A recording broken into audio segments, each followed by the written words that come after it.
takdir Allah itu kalau tidak ada, bagaimana Allah tahu kehidupan yang akan terjadi? Ilmu Allah atau pengetahuan Allah itu bersifat mutlak.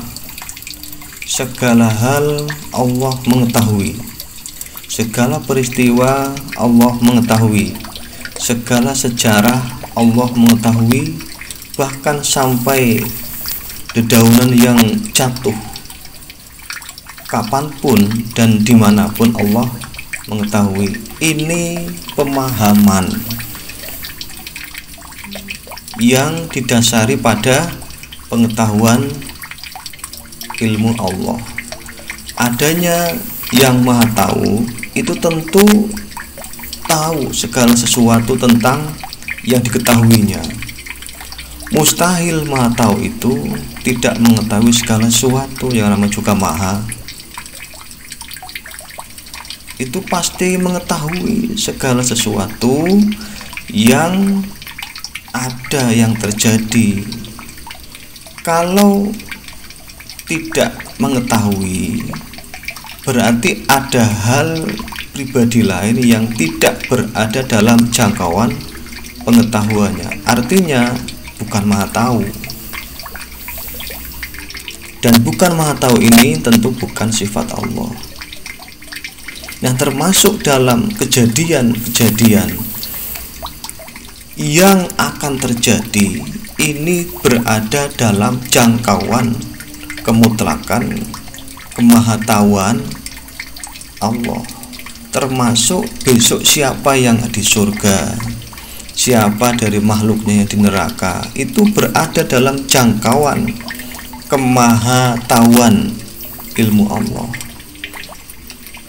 Ini ilmu belum pada tingkat terlaksana dalam pengetahuan Allah. Loh, apakah itu nyata? Ya nyata dalam ilmu Allah. Tapi kalau dalam pandangan kita tidak nyata, maka kan adanya nyata dan tidak nyata itu juga baik untuk kita.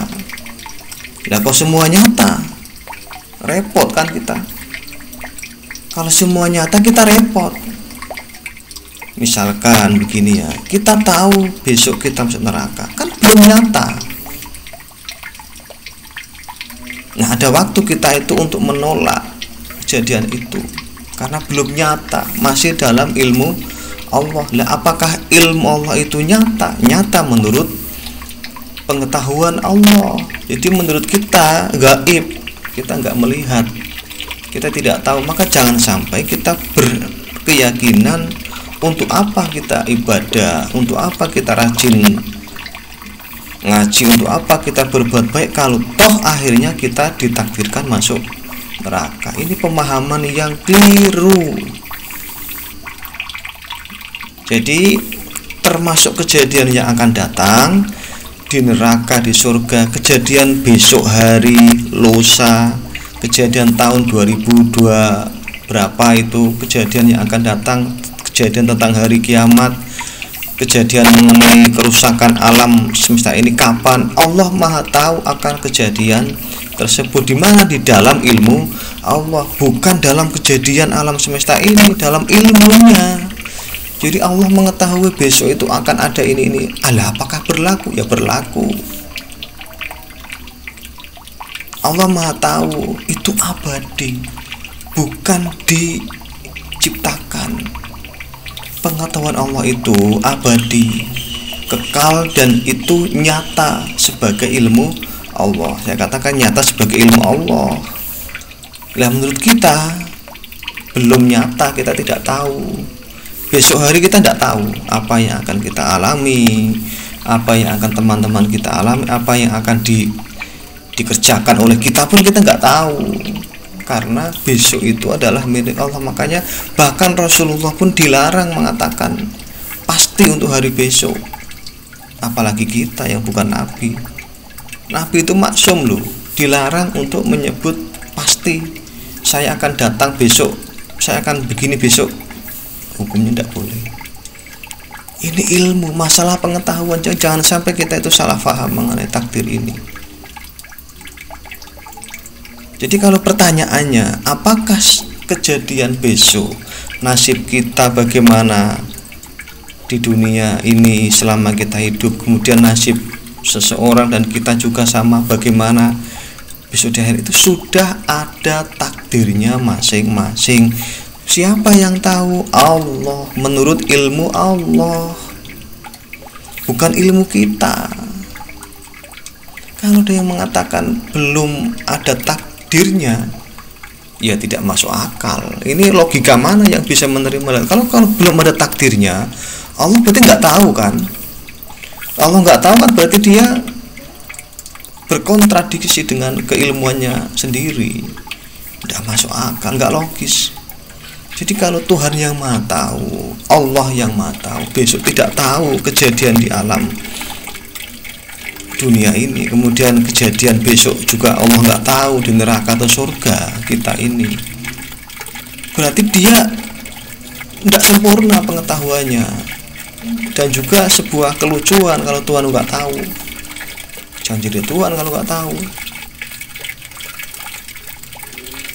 Kalau besok aja nggak tahu, apalagi besok nanti di akhirat, kapan kiamatnya nggak tahu loh. Turun pangkat, menggugat konsistensi dan eksistensi ketuhanan sendiri. Jadi kalau takdir itu tidak ada atau kita belum ditakdirkan, tidak masuk akal. Kemudian begini, ada lagi, takdir bisa berubah, juga sama, nggak masuk akal. Takdir kok berubah?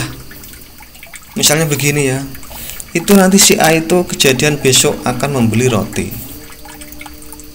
Allah jawabannya begini, nggak tahu ya, mungkin besok dia akan berubah takdirnya. Nggak tahu ya, besok mungkin dia akan berusaha terus akan begini-begini. Mungkin juga nggak jadi dia beli roti. Ini Tuhan macam apa begitu ya? Ilmu macam apa kalau disebut Maha Tahu kok begitu? Ini akan mengacaukan sistem tata ilmu. Jadi yang disebut dengan takdir itu di mana? Dalam ilmu Allah, bukan ilmu kita. Allah tidak akan memberitahukan kecuali kepada hamba yang diizinkan oleh Allah. Atau ada zaman dahulu, ini kisah ya, ada setan-setan yang mencuri pengetahuannya Allah, seperti disampaikan ke bangsa Mesir. Itu dukun-dukun itu kan diberi semacam sinyal mencuri, dia itu bukan diberi, saya katakan mencuri bukan diberi ya, mencuri sinyal itu, sinyal masa depan, di mana katanya akan ada lahir bayi dari Bani Israel itu akan menghancurkan kerajaan Fir'aun. Kan ini juga kejadian kan, nyata. Artinya apa? Dalam ilmu Allah sudah ada, besok itu akan ada bangsa dari bangsa Bani Israel yang akan menghancurkan Fir'aun. Begitu juga pada masa Namrud, sama, akan ada bayi laki-laki yang lahir suatu ketika akan meruntuhkan kerajaan Namrud. Ini kan kejadian ketika itu para dukun itu mencuri sinyalnya, ditarik kemudian diberitahukan ke Namrud atau ke Fir'aun, akhirnya juga kejadian itu nyata. Jadi segala hal itu sudah dalam pengetahuannya Allah. Sudah, saya kata sudah ya, bukan belum, sudah dalam jangkauan pengetahuannya Allah yang Maha mengetahui. Tentu ini sebagai iktibar untuk kita. Kita nggak usah mikir itu lah besok saya masuk neraka atau surga, tidak perlu berpikir begitu, karena itu bukan perintah Allah untuk tahu itu. Yang diperintahkan Allah, tolong kamu sholat, lah aku sholat masuk neraka, itu kan kita pikirannya, itu pikiran kita. Lah aku nyos ngaji bola-bali, salate bendino ping 5, zakate wis jutaan, puasa wis kendel, haji wis bola-bali ping 6, 7, 8, fakir miskin tak bantu. Jebul-jebule takdir saya itu masuk neraka. Yang bilang gitu siapa? Yang bilang besok kamu masuk neraka siapa? Kan nggak ada yang bilang, nggak ada yang tahu. Jadi sesuatu hal yang kita tidak diperintah untuk tahu, kita tidak diajarkan untuk tahu, ya kita jangan membuat hal-hal dibuat-buat sendiri, direka-reka sendiri, ya, direka-reka sendiri. Jangan begitu, ini akan membingungkan kita sendiri dan bisa mengurangi nilai tauhid, bisa mengurangi nilai iman, karena akan jadi berkurang imannya. Allah kejam katanya, kan ini keliru. Bagaimana mungkin Allah baik sama kita? Loh, kok begitu? Iya, misalkan begini ya, orang yang sudah sholat yang kendel, rajin beribadah, sholat di dunia, menolong orang tiap hari, nggak pernah berhenti, nggak pernah tidur, bahkan menolong orang tiap hari, sholat pun siang malam sampai kakinya bengkak, kepalanya hitam, itu botaknya ya. Kok ternyata Allah mentakdirkan dia besok masuk neraka? Ini kalimat sesat dan menyesatkan. Ini bukan kalimat yang runtut, tidak urut. Tiba-tiba Allah masuk ke neraka. Yang mengatakan tiba-tiba dia masukkan dia ke neraka itu siapa? Yang mengatakan tiba-tiba Allah masuk ke neraka itu siapa? Kan ada yang bilang dibuat sendiri. Inilah bentuk pemahaman yang tidak paham, pemahaman yang tidak paham. Ini bentuk pemahaman yang tidak paham. Jadi melompat-lompat, alur pikirannya melompat-lompat, akhirnya membuat orang lain bingung, bahkan dirinya sendiri pun ada yang ingkar dari iman kepada Allah. Na'udzubillah min dzalik. Ini pemahaman yang harus kita luruskan semuanya. Makanya kan kita itu harus sering kali kita sampaikan, berfilsafat itu harus ada mahabbah. Berfilsafat itu harus ada mahabbah. Apa artinya mahabbah? Kalau kita bicara filsafat Tuhan, filsafat takdir, hati kita dulu harus ada mahabbah kepada takdir itu. Hati kita harus punya rasa rindu, ingin tahu terhadap wujud yang kita ingin tahu. Kalau filsafat gak ada mahabbah, akan kacau pemahamannya, dan ini membuat dia sendiri bingung dan bisa menyesatkan dirinya sendiri sampai dia itu tidak bisa kembali. Saya sampaikan, filsafat itu harus ada mahabbah, itu yang harus ada, perasaan cinta. Filsafat ilmu ada mahabbah terhadap ilmu. Mestinya kan filsafat itu kan cinta ilmu, artinya filo itu, kalau nggak salah ya, filo itu cinta, Sofia itu ilmu, filsafat ilmu, mestinya cinta ilmu. Ini kan kita berfilsafat tapi bertentangan dengan esensi filsafat itu, yaitu cinta. Ada cintanya di situ. Cinta ilmu bagaimana? Cinta ilmu itu misalkan jadi ketika ada kita berfilsafat tentang Tuhan, ada mahabbah, kerinduan ingin tahu terhadap subjek yang kita pikirkan. Filsafat gelas ya, kita ada rindu untuk tahu terhadap apa itu gelas, esensi gelas, tentang gelas itu kita rindu. Bukan malah kita dibalik, justru kita berfilsafat untuk mencari supaya ada kesalahan pada gelas. Ini tujuannya salah, walaupun nanti ditemukan kesalahan itu ya, kekurangan pada gelas, pada filsafat yang kita cari itu, kalau ada mahabbah, maka kekurangan itu sebagai bagian dari proses, bukan hasil. Jadi filsafat mari kita bangun, terutama tentang takdir ini. Filsafat takdir kita harus tahu bagaimana, harus ada mahabbah lebih dahulu, dan kita tahu bagaimana takdir itu yang batas-batasnya berada dalam ilmu Allah. Maka dalam rukun iman agama Islam itu diajarkan beriman kepada takdir Allah, bukan diajarkan tahu takdir Allah.